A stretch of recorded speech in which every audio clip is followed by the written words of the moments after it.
ఈరోజు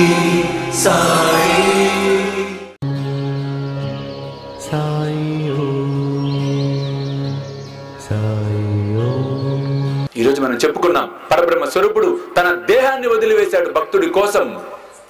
చెప్పాడు కిందటి అధ్యాయంలో, వాగ్దానం చేశానని అంటున్నాడు కదరా, నేను నా మాట నెరవేర్చుకోవటం కోసం నా ప్రాణాన్నైనా వదులుతా అన్నాడు బాబా. ఈ అధ్యాయంలో వదిలి చూపించాడు.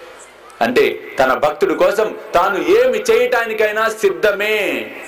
అది మనం నమ్మాలి, అది గ్రహించాలి, వాస్తవాన్ని చూడాలి. మొక్కుబడిగా చేస్తే ఇవన్నీ కనపడవు. ఏదో మన టెన్షన్స్. అన్నం తినకుండా ఏ రోజైనా ఉండగలమా?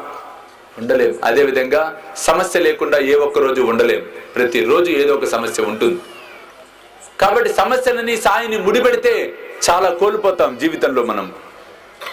సాయి ఎప్పుడు ఉంటాడు, సమయం మాత్రం ఎప్పుడు ఉండదు, గతించిపోతూ ఉంటుంది సమయం. కారణం ఆ పరబ్రహ్ముడు కాలాతీతుడు. అందుకే ఓం కాలాతీతాయ నమః అంటున్నాం. కాలాతీతుడు ఆయన. కానీ మనం కాలానికి అతీతులం కాదు, కాలంతో బంధించబడ్డ వాళ్ళం మనం. కాబట్టి సమయాన్ని సద్వినియోగపరచుకుంటూ సాధనలో ముందుకు వెళ్ళినట్లయితే ఆ పరబ్రహ్మ స్వరూపుడు దర్బారులో శాశ్వతమైనటువంటి స్థానాన్ని పొందే తీరుతాం.